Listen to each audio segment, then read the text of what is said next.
بسم الله الرحمن الرحيم.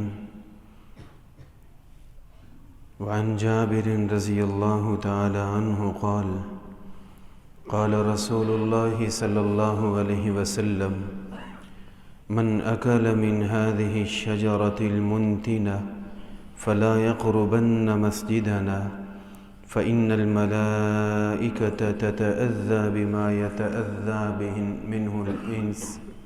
متفق علیہ.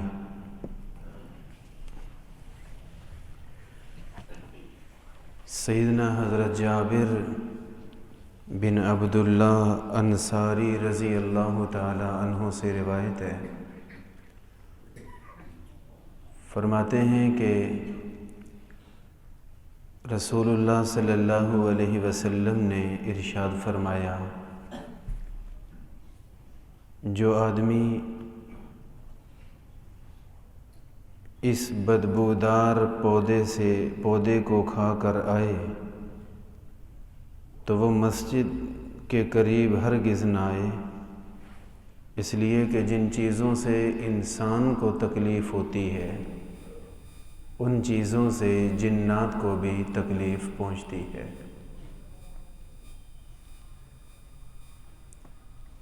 یہ حدیث پاک جو پڑھی ہے اس میں ایک بڑا وسیع حکم موجود ہے،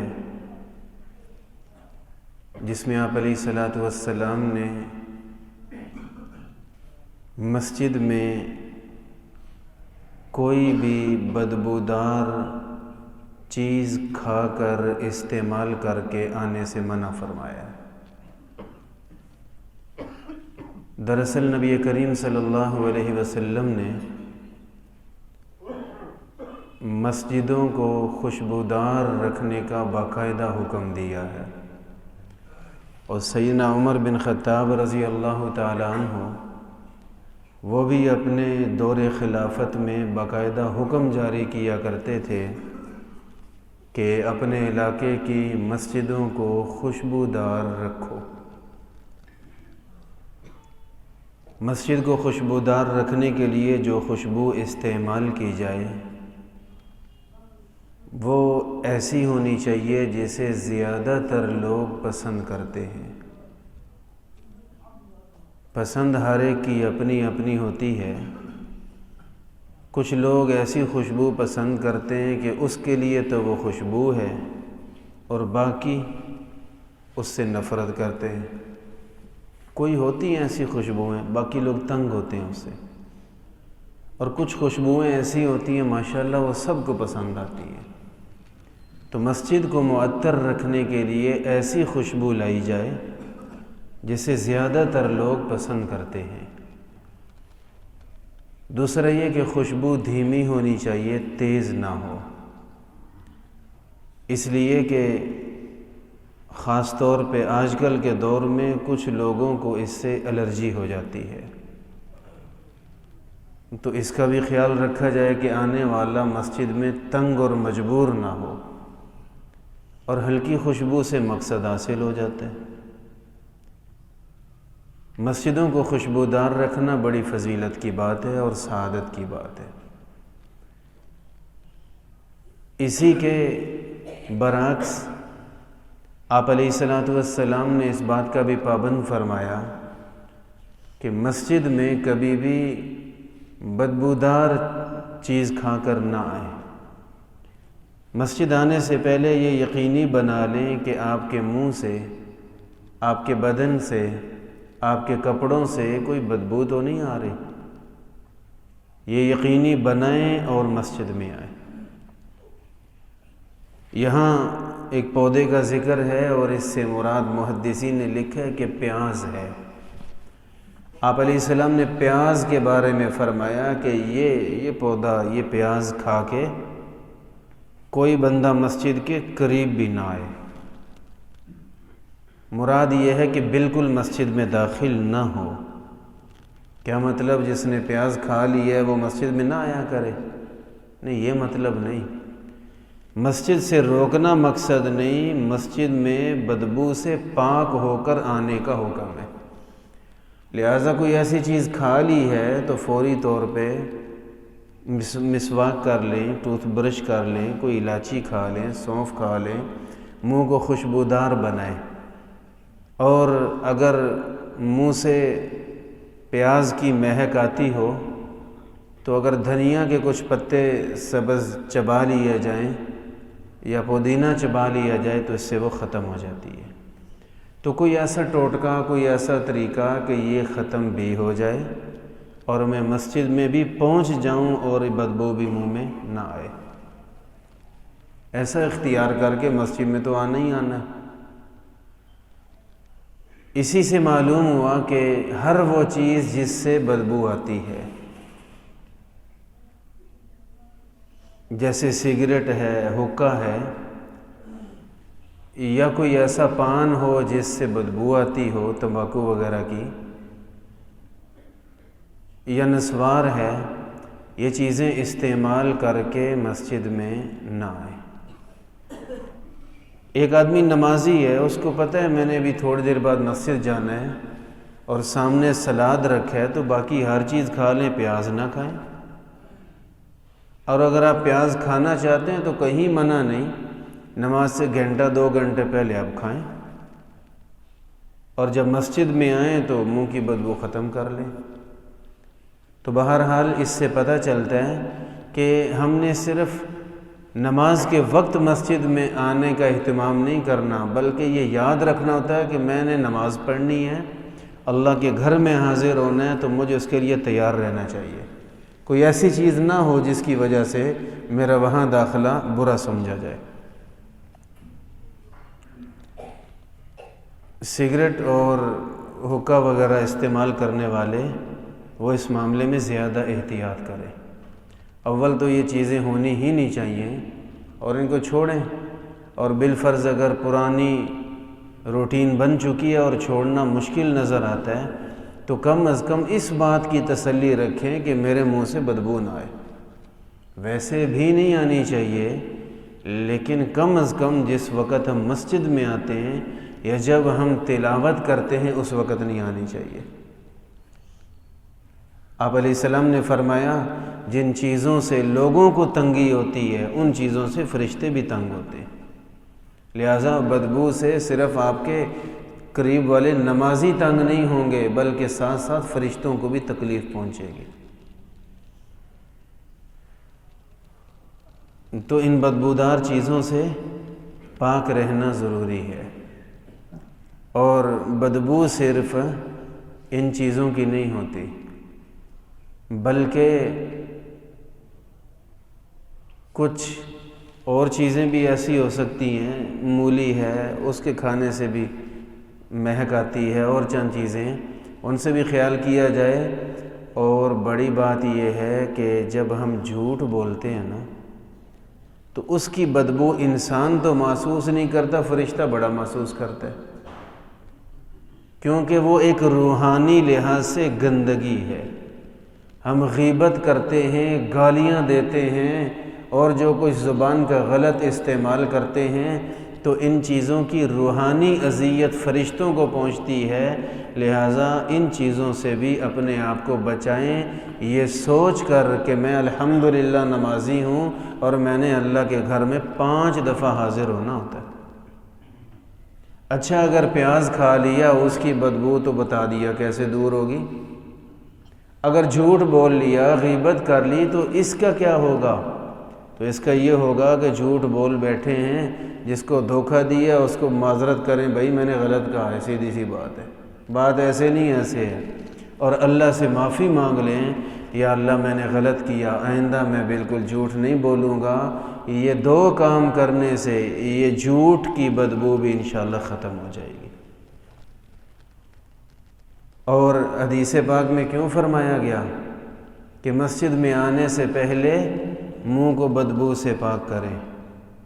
یہ سگریٹ اور اس طرح کی چیزیں جو زیادہ استعمال کرتے ہیں، میں ان دوستوں کے لیے عرض کر رہا ہوں کہ اسی لیے نا کہ یہاں کے اللہ کا مبارک نام لینا ہے، منہ سے بدبو آ رہی ہو اور بندہ کہتا ہے یا اللہ تیری ذات بڑی پاک ہے، سبحانک اللہ، یہ تو کوئی بات نہ ہوئی۔ منہ سے بدبو آ رہی ہے اور پڑھ رہے اللہم صلی علی محمد وعلی آل محمد، نبی علیہ السلام کا مبارک نام لے رہا ہے، آپ علیہ السلام کی آل اطہار کا نام لے رہا ہے اور منہ سے بدبو آ رہی ہے، اسی لیے منع کیا گیا نا کہ یہ برا ہے۔ تو دیکھیں موت کا وقت تو مقرر نہیں ہے، نہ جانے کب موت آ جائے اور ہمارے منہ میں بدبو ہو تمباکو وغیرہ استعمال کرنے کی، اور موت کے وقت کلمہ پڑھنا ہی مشکل ہو جائے۔ اس میں بھی تو لا الہ الا اللہ، اللہ کا مبارک نام، آگے محمد الرسول اللہ صلی اللہ علیہ وسلم، تو یہی تو مبارک نام ہے۔ تو ہر وقت تیار رہنا چاہیے، ابھی موت آئے تو میں دل کی خوشی کے ساتھ کلمہ پڑھ سکوں، دل کی خوشی سے کلمہ پڑھ سکوں۔ اور اگر خدا نخواستہ موت آ جائے اور منہ سے بدبو آ ہی رہی ہے تو کلمہ پھر بھی پڑھ لیں، لیکن یاد رکھیں کہ حالت بری ہے، تو اس وقت آج کل تو موت کا نہیں نا پتہ کب آ جائے، ہر وقت تیار رہنے کے لیے ایک یہ بھی ضروری ہے کہ منہ سے بدبو نہ آتی ہو۔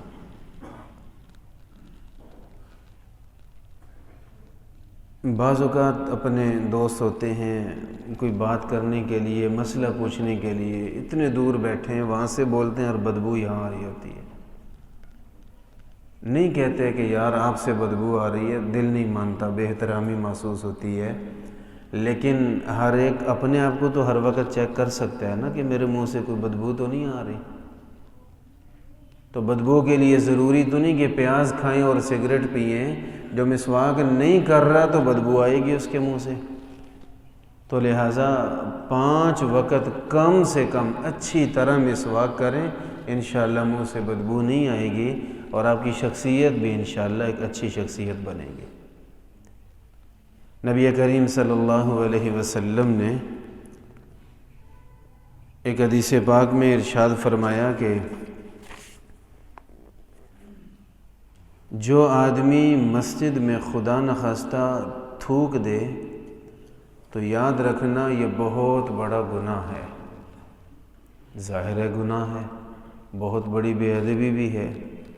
تو فرمایا کہ اس کا ایک تو توبہ ہے، اللہ سے معافی مانگے، اور کچھ گناہ ایسے ہوتے ہیں صرف توبہ سے کام نہیں چلتا، ان کا کوئی کفارہ بھی دینا پڑتا ہے۔ فرمایا اس کا کفارہ یہ ہے کہ اس جو تھوکا ہے اس کو فوری طور پہ صاف کرے، خود صاف کرے، جس نے تھوکا ہے وہ خود صاف کرے۔ آپ علیہ الصلاۃ والسلام نے ان چیزوں سے سختی سے منع کیا۔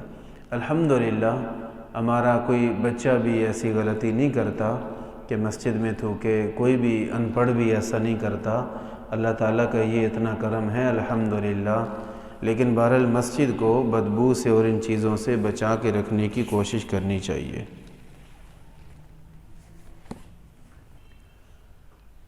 نبی کریم صلی اللہ علیہ وسلم فرماتے ہیں کہ مجھ پر میری امت کے اعمال پیش کیے گئے، اچھے اعمال بھی پیش کیے گئے اور برے اعمال بھی پیش کیے گئے۔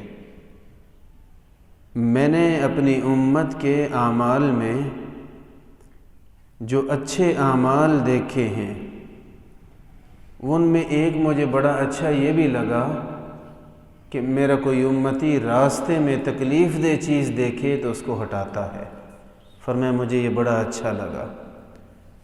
اور ارشاد فرمایا کہ برائیاں بھی پیش کی گئیں، تو جو عمل مجھے بہت برا لگا وہ ایک برا عمل یہ بھی ہے کہ کوئی آدمی مسجد میں تھوک دے، تو یہ برے اور نامناسب کاموں میں سے ہے اور نبی علیہ السلام نے اس سے روکا ہے۔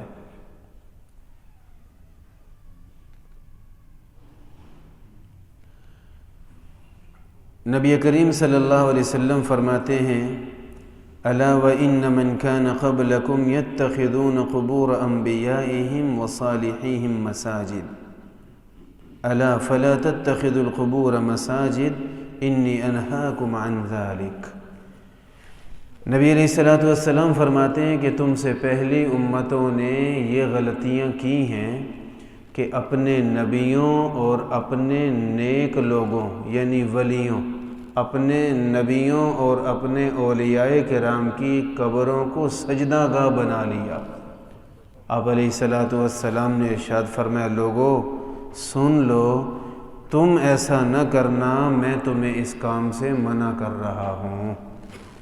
تو اولیاء اللہ کی بڑی شان ہے، ان کی عظمت ہے، اللہ نے بڑا رتبہ دیا ہوتا ہے، ولی بن جانا کوئی آسان بھی نہیں ہے، اور انبیاء کرام کے مرتبے کو تو ہماری عقل پہنچ ہی نہیں سکتی، اتنی اونچی شان ان ہستیوں کی ہے۔ تو ان ہستیوں کی شان اونچی ہونا اور بات ہے، اور ان کو سجدہ کر دینا اور بات ہے۔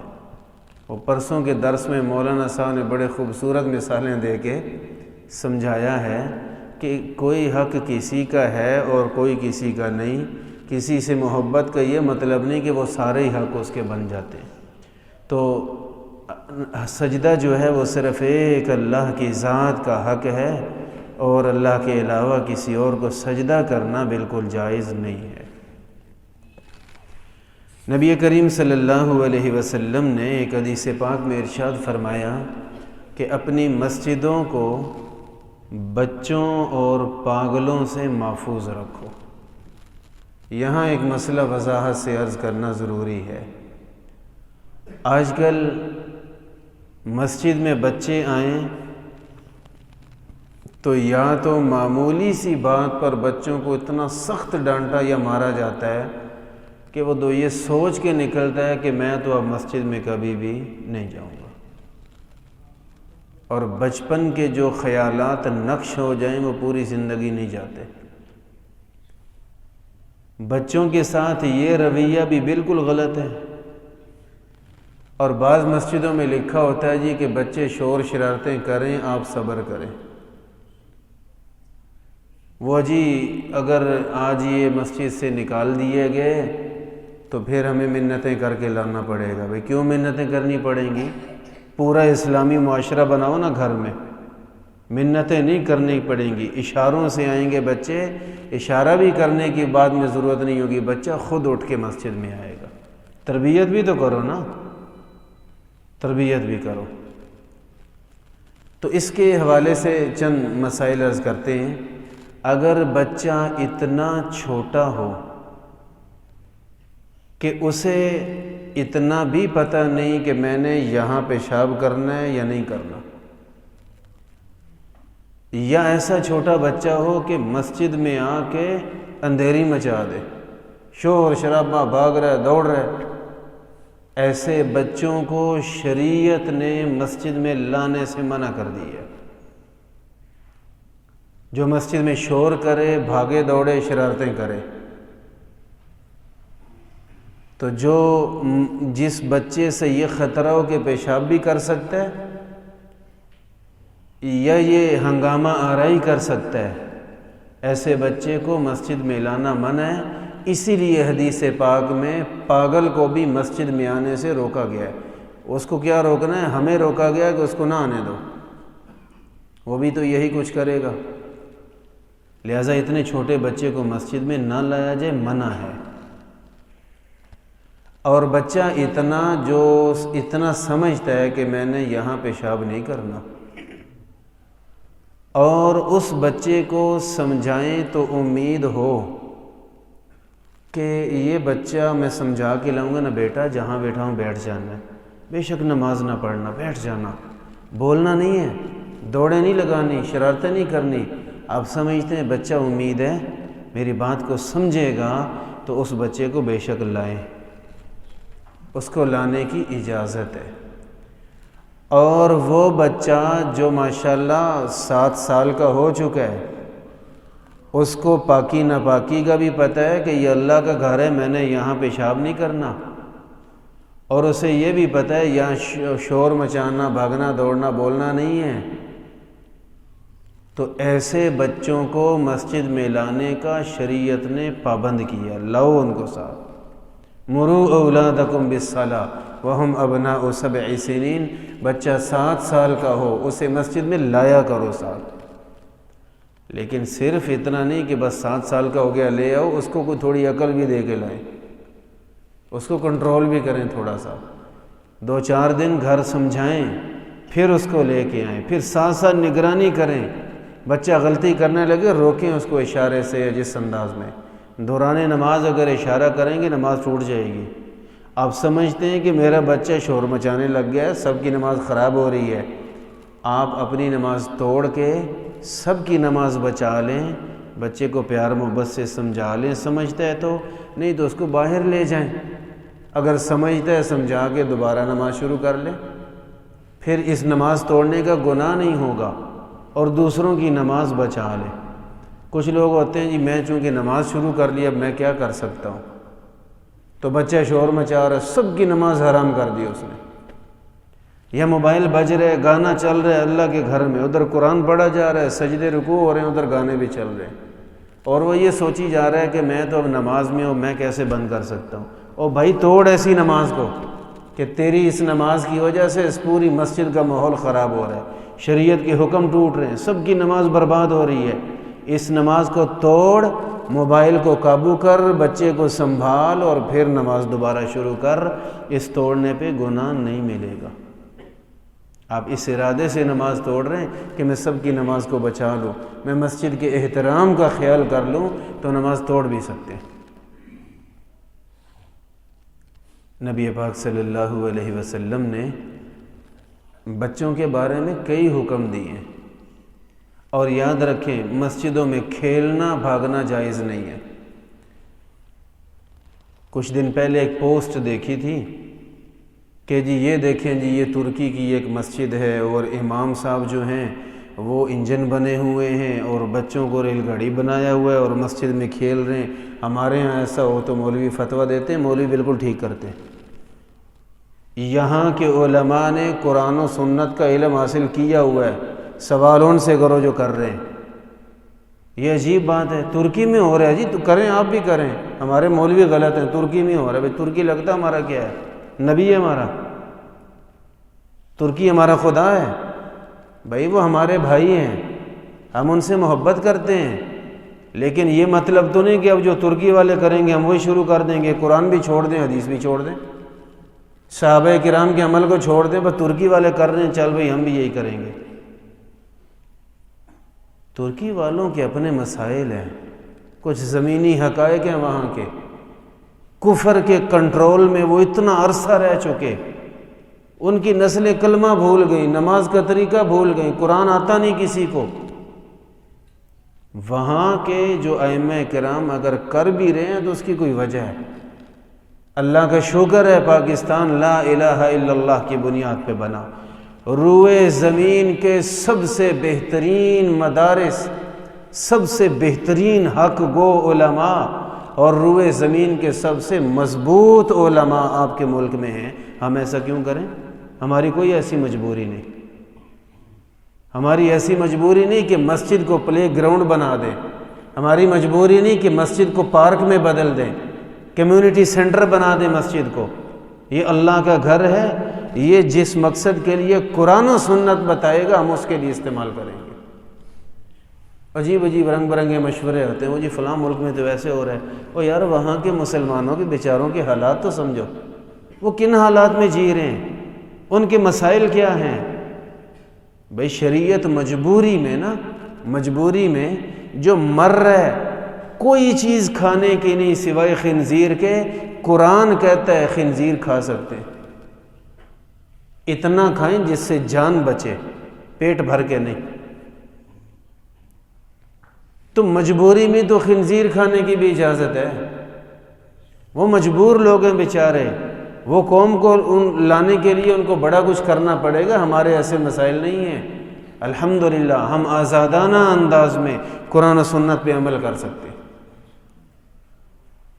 تو اس لیے ترکی کا حوالہ نہ دیا جائے، وہ جی ہمارے مسجد میں تو مولوی ایسے کرتے ہیں۔ بیٹا آپ نے اپنے مسجد کے مولوی کو سمجھا ہی نہیں ہے، آپ کو پتہ ہی نہیں ہے کہ آپ کے علماء الحمدللہ دنیا بھر کے مضبوط ترین علماء ہیں۔ کرونا میں پوری دنیا کی مسجدیں بند ہوئی ہیں، ہمیں معلوم ہے ہمارے بزرگوں پہ کتنا پریشر تھا، کس حد تک گئے دبانے والے، لیکن نہیں دبے بھائی، انہوں نے کہا جو ہوتا ہے کر لو، مسجد کھلے گی، تراویح ہوگی، نمازیں ہوں گی، سب کچھ ہوگا۔ ایک آپ کے ملک میں الحمدللہ سارا کچھ چلتا رہا۔ دنیا میں روئے زمین پہ کوئی اور ملک ایسا نہیں۔ مجھے معلوم ہے کہ حضرت مولانا مفتی محمد تقی عثمانی صاحب، مولانا مفتی منیب الرحمن صاحب اور چند دیگر علماء کرام کے ساتھ جو کچھ ہوا اور جس حد تک ان کو دبایا گیا، اور وہ کسی صورت نہیں دبے اور ڈٹ کے کھڑے ہو گیا، کہا جو ہوتا ہے کر لو، مسجد بند نہیں ہوگی، سوشل ڈسٹنس کی بات کرتے ہو کر لیں گے، نماز ہوگی، جماعت ہوگی ہر صورت میں۔ تو الحمدللہ اللہ کا شکر ہے۔ آپ کو اس بات پہ شکر کرنا چاہیے، بجائے شکر کرنے کے ان مجبور مسلمان بھائیوں کی مثال دے کے ہمیں بھی خراب کروا رہے ہیں۔ ہماری مسجد کا مولوی ہوتا تو یہ کر دیتا، وہ کرے گا انشاءاللہ، آپ کیوں پریشان ہوتے؟ وہ یہی کرے گا جس کی آپ کو توقع ہے، کیونکہ ہم قرآن و سنت کے مطابق چلنے والے ہیں۔ نبی کریم صلی اللہ علیہ وسلم نے بے سمجھ بچوں کو اور جن کا دماغی توازن درست نہیں، ان کو مسجد میں آنے سے روکا ہے کہ ان کو نہ آنے دو، اور جو بچے سمجھدار ہیں ان کو مسجد میں لا سکتے، اور جو ذرا اس قابل ہو گئے کہ ان پہ اعتماد کیا جا سکتا ہے ان کو لانے کا حکم ہے، ضروری ہے لانا، ان کو مسجد میں لانا ضروری ہے۔ لوگ کہتے ہیں نہیں جی وہ سیدنا حضرت حسن اور سیدنا حضرت حسین رضی اللہ تعالیٰ عنہ نبی پاک صلی اللہ علیہ وسلم کے کندھوں پہ سوار ہو جاتے تھے نماز کے دوران۔ اور بھائی آپ علیہ السلام کے کندھوں پہ ہی سوار ہوتے تھے نا، مسجد میں شور بھی کرتے تھے، یہ سنا ہے کبھی؟ مسجد میں دوڑیں بھی لگاتے تھے، ہنگامہ آرائی بھی کرتے تھے، ماحول بھی تباہ کرتے تھے؟ بالکل نہیں کرتے تھے، ایسا کچھ نہیں ہے۔ وہ اونچی ہستیاں تھیں، بچپن میں بھی ان کا جو لگاؤ وہ نبی علیہ السلام کے ساتھ تھا، اور ایک حد میں تھا جو کچھ تھا۔ ہمارے بچے جو آتے ہیں وہ تو پوری مسجد کو آگے لگا لیتے ہیں، وہ تو کسی شے کا خیال نہیں کرتے، اور وہاں صرف اتنا ہی آتا ہے کہ وہ نبی علیہ السلام سے لاڈ پیار کرتے تھے۔ اور دوسری بات یہ ہے کہ یہ ہمارے بچے کون ہیں جن کا مقابلہ سیدنا حسن اور حضرت حسین سے ہم کروائیں؟ یہ کون ہیں بھائی؟ خاندان کا بڑا فرق ہوتا ہے، نسل کا بڑا فرق ہوتا ہے، تربیت کا بڑا فرق ہوتا ہے۔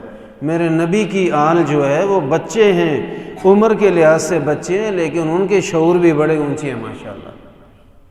وہ بھی اللہ کے دین کا مذاق نہیں اڑاتے تھے، انتہائی بچپن میں بھی۔ اور میں سمجھتا ہوں کہ یہ کندھوں پہ سوار ہونے والا واقعہ پیش نہ آتا اگر اللہ نے ان کی محبوبیت ظاہر نہ کرنی ہوتی۔ اللہ تو ان کی شان دکھانا چاہتے ہیں کہ یہ اتنے محبوب ہیں میرے نبی کو کہ میرے نبی نماز میں بھی ہوں تو یہ ان کے کندھوں پہ سوار ہو جاتے ہیں، حضور ان کو ڈانٹتے نہیں تھے۔ یہ تو ان کی شان بیان ہو رہی ہے، نہ یہ کہ ہم سب بچوں کے لیے دروازہ کھل گیا ایسے۔ اور ایک بات، یہ نماز میں آ کے لاڈ کرنا، یہ نبی پاک صلی اللہ علیہ وسلم کے نواسوں کے بارے میں سنتے ہیں نا، کن کن کے بارے میں؟ سیدنا حضرت حسن، سیدنا حضرت حسین رضی اللہ تعالیٰ عنہما۔ یہ صرف ان دو کا نہیں ہے،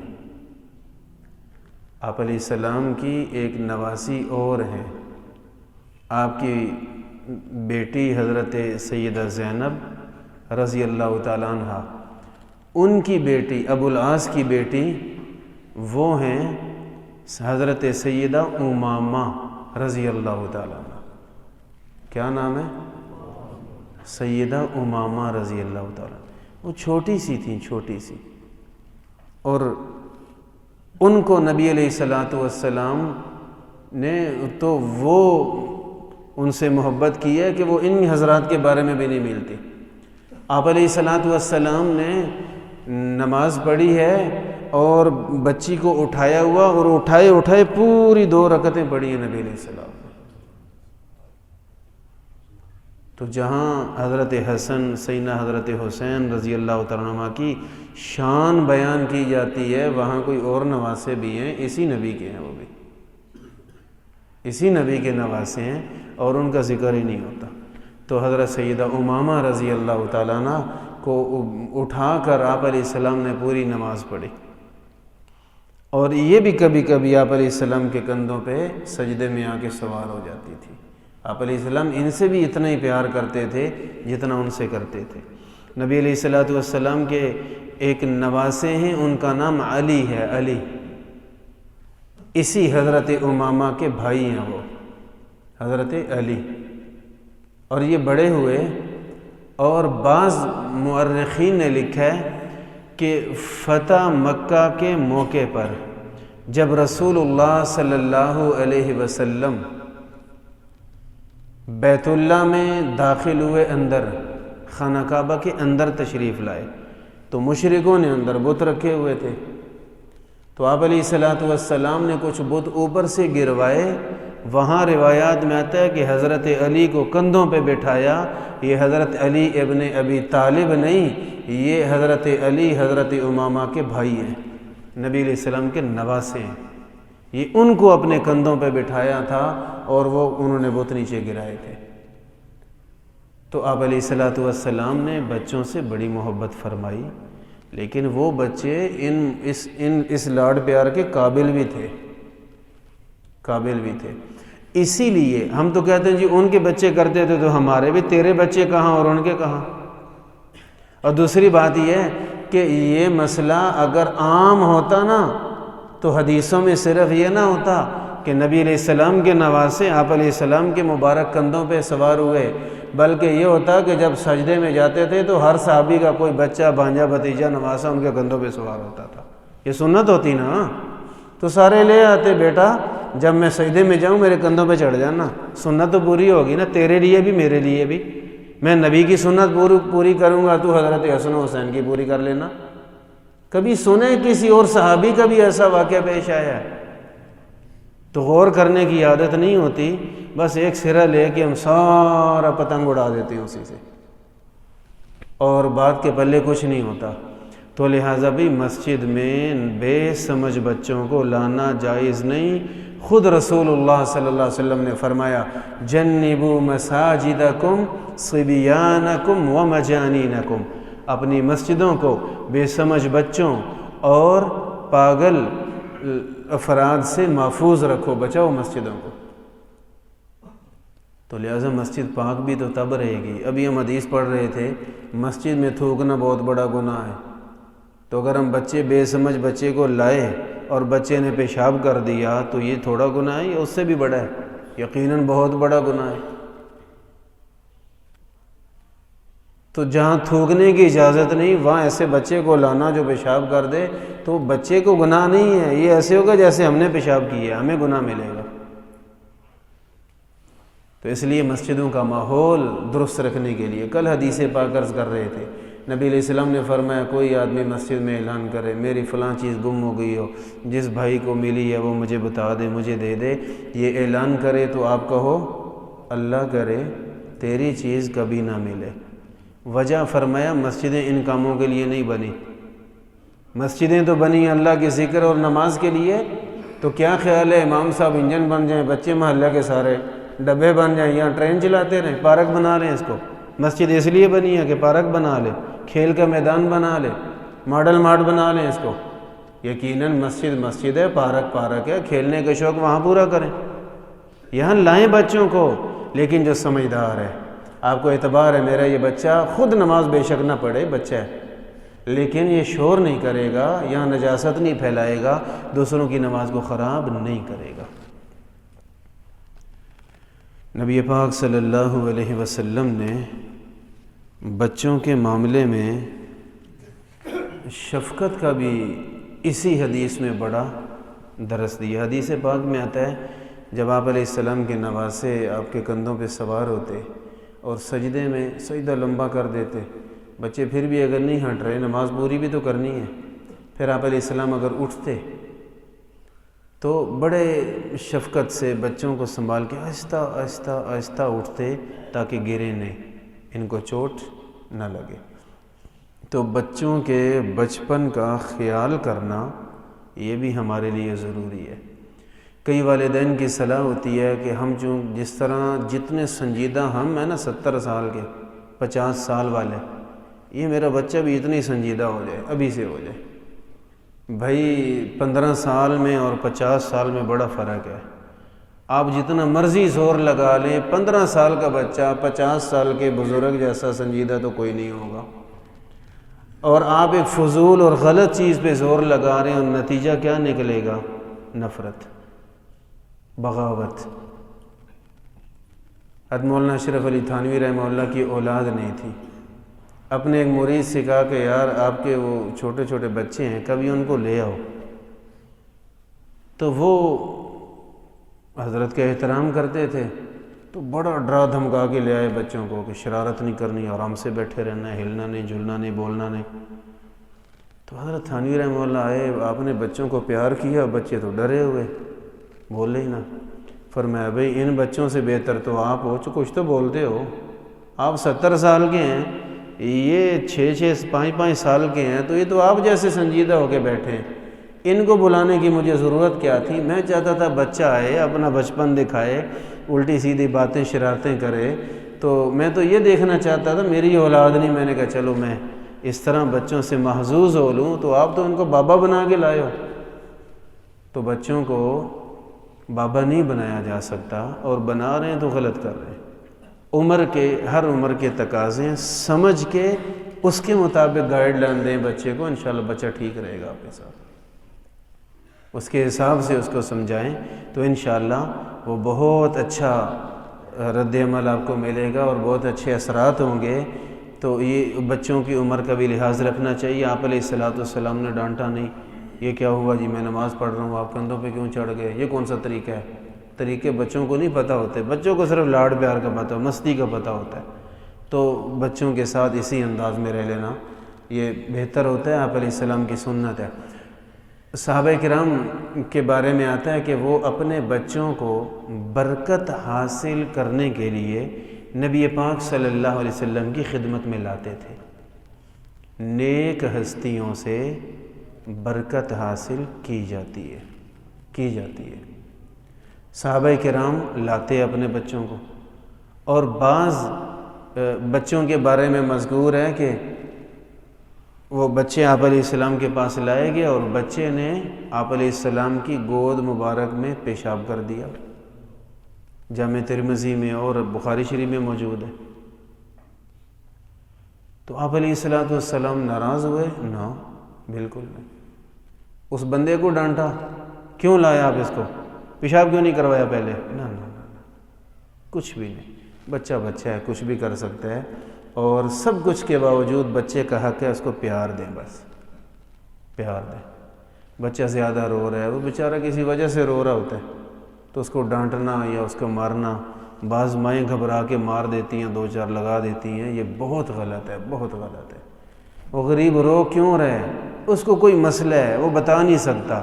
ایک اس کی یہ مجبوری کہ وہ بتا نہیں سکتا، دوسرے اوپر سے مار پڑ رہی ہے اس کو۔ تو یوں تشدد میں پرورش پانے والا بچہ پھر بڑا ہو کے آپ کا بھی نہیں بنے گا۔ اس لیے بچوں کو بچپن کا پورا خیال، یقین کیجئے نبی علیہ السلام نے پورا خیال رکھا، پورا خیال۔ ایک چھوٹی سی بچی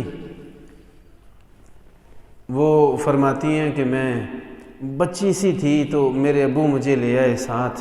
اس دن میں نے جو کپڑے پہنے ہوئے تھے اس پہ پیلے رنگ کے پھول بنے ہوئے تھے۔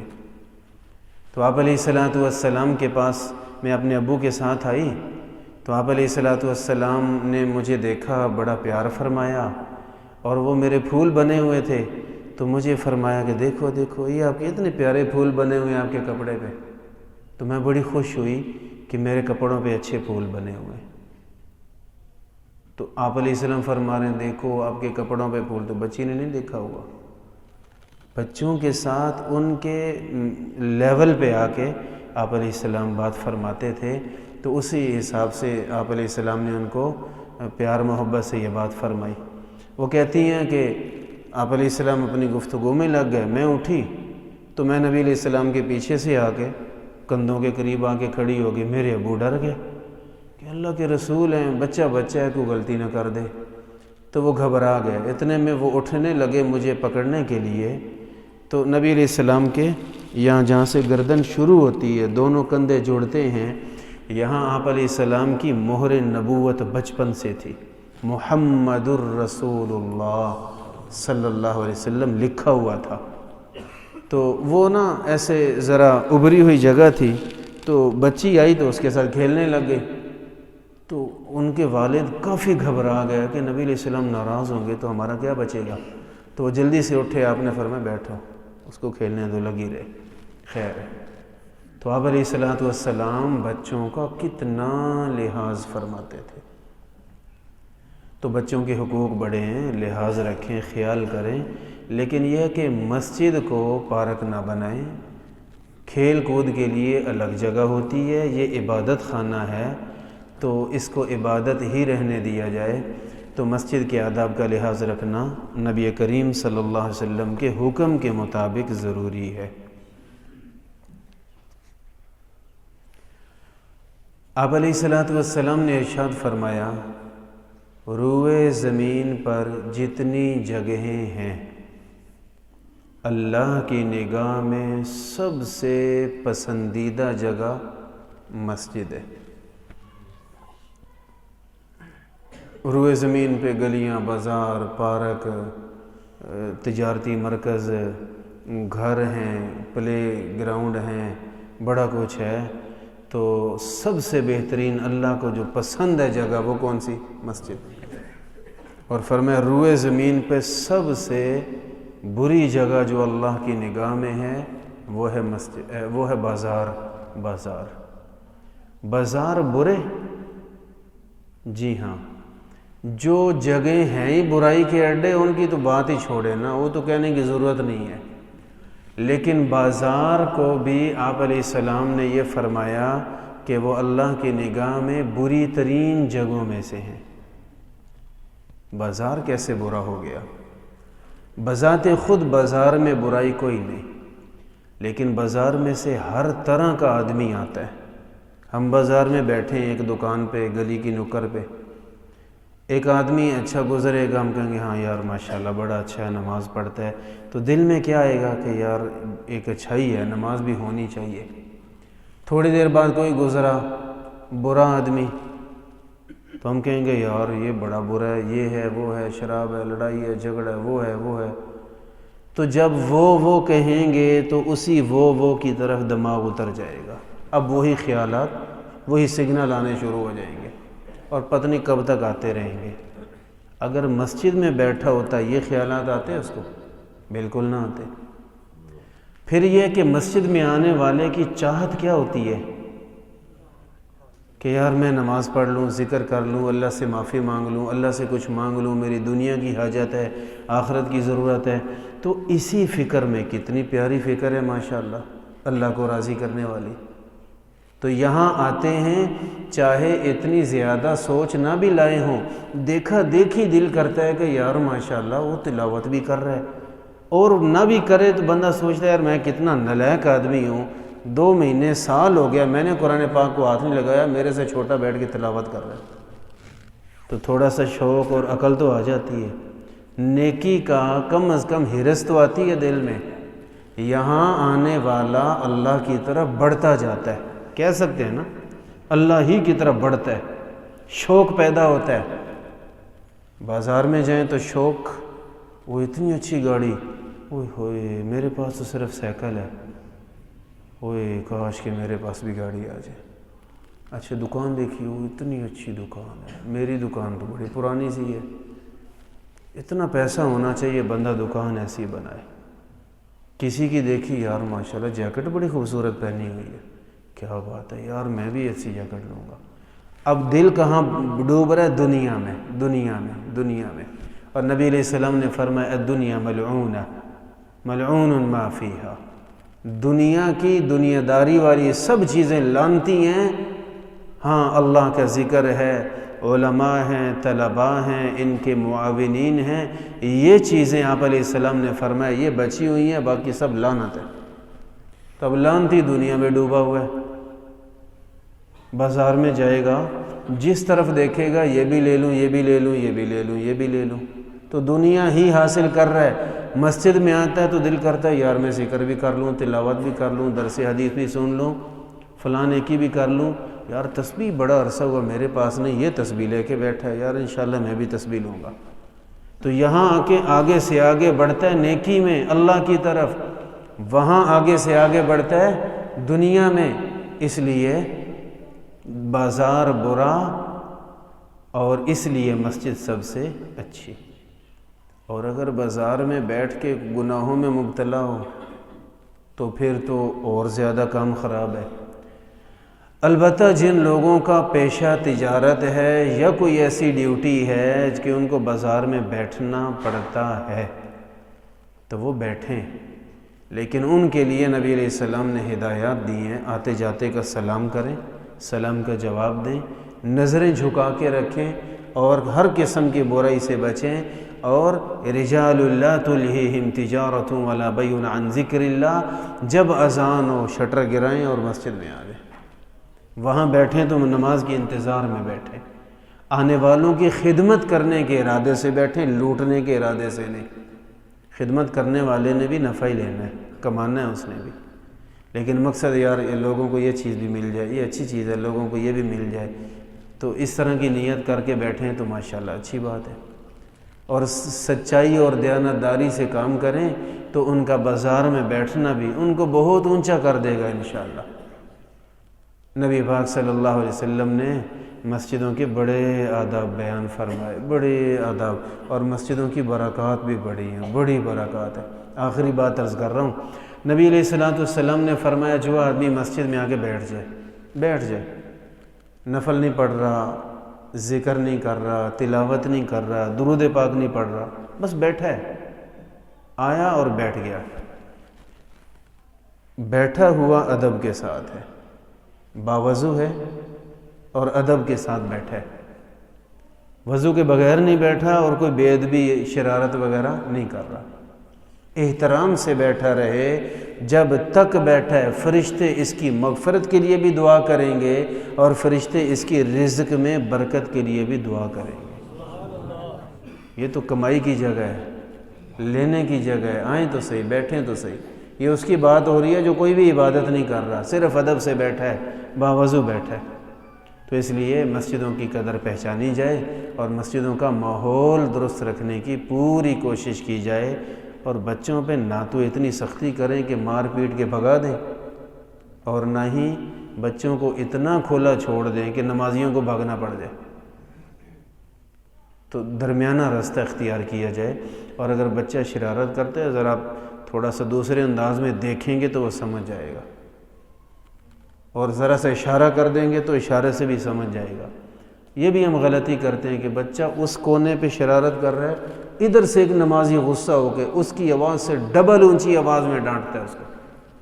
تو بچے کو کیوں ڈانٹ رہے ہو؟ کیونکہ مسجد میں شور کر رہے ہیں، تو اس سے زیادہ شور تو محترم آپ کر رہے ہیں۔ اب ایک اور آدمی اٹھے اور اس کو بھی ڈانٹے تو یہ ڈانٹ ڈپٹ کا مرکز بن جائے گا۔ نبی علیہ السلام نے فرمایا کوئی آدمی مسجد میں بول رہا ہو نا اور اس کو روکنا ہو تو طریقہ یہ ہے کہ اشارے سے روکو۔ کسی آدمی نے کسی بولنے والے کو یہ کہہ کر روکا کہ او بھائی چپ کر، تو یہ بھی تو بول رہی ہے نا، اسی کام سے اس کو منع کر رہا تھا، یہی خود کر رہا ہے۔ فرمایا یہ بھی ایک بیوقوفی والا کام ہے، بیکار کام ہے۔ تو خاموش کرانا ہے تو پیار سے، محبت سے، اچھے انداز میں اشارے سے کام چلائیں مسجد میں۔ تو جن کی آوازیں مسجد میں پست رہتی ہیں، اونچی آواز نہیں ہوتی، یہ لوگ اللہ کے بڑے پیارے ہیں اور یہ خوف خدا والے ہیں۔ اللہ تعالی ہمیں مسجدوں کے احترام کی توفیق عطا فرمائے۔